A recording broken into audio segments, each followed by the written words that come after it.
What made classic Command & Conquer RTS games great? To answer that, you first have to find out why most current RTS games are failing. The indie developer from Square Cut Games are planning to change this with Red Chaos the Strict Order, creating an old school classical RTS game that will be a love letter to all Command & Conquer fans. Yes, in my previous video, I did show Command & Conquer fans are getting a lot of love, especially this year, from games like Dwarf and my personal favorite Tempest Rising. But what actually made me even more excited was the new trailers that dropped from Red Chaos. So what made Red Chaos stand out?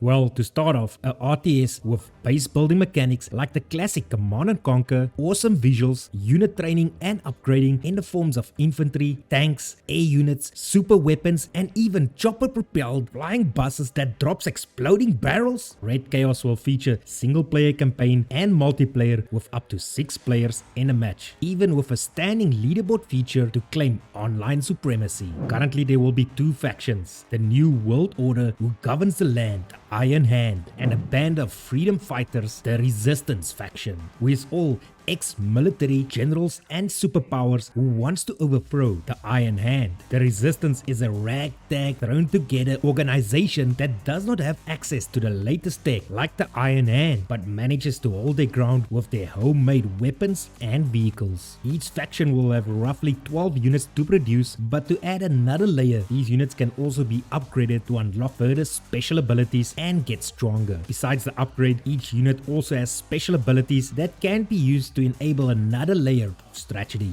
Red Chaos will feature a neat little UI and a command hotkey card layout just under the minimap, where all of the building, units, upgrades and defensive structures can be accessed under one section. We can also see the resources there. They are gathered by collecting oil, but what we did not see is a population cap. Does this mean you can train unlimited amount of units? What do you think about this concept, not having to build supply depots and getting supply blocked the whole time? The game won't feature any power or electrical mechanics like Tempest Rising to power your structures, nor will there be any unit veterancy that lets the units get stronger as they survive longer in combat. But what we did see are some very unique units for each of the factions and also the ability for tanks to drive over infantry. The combat seems very fun, like the classic Red Alert games, where each unit will have their own strength and weak points, so expect a lot of these units to be hard countered by each other. Also, the combat does not seem to be over very fast, so we can expect to see very engaging battles. What do you think of this new real-time strategy game, Red Chaos the Strict Order? Let me know in the comments, and if you want to find out the real reason why RTS games are failing, check out the video I'm leaving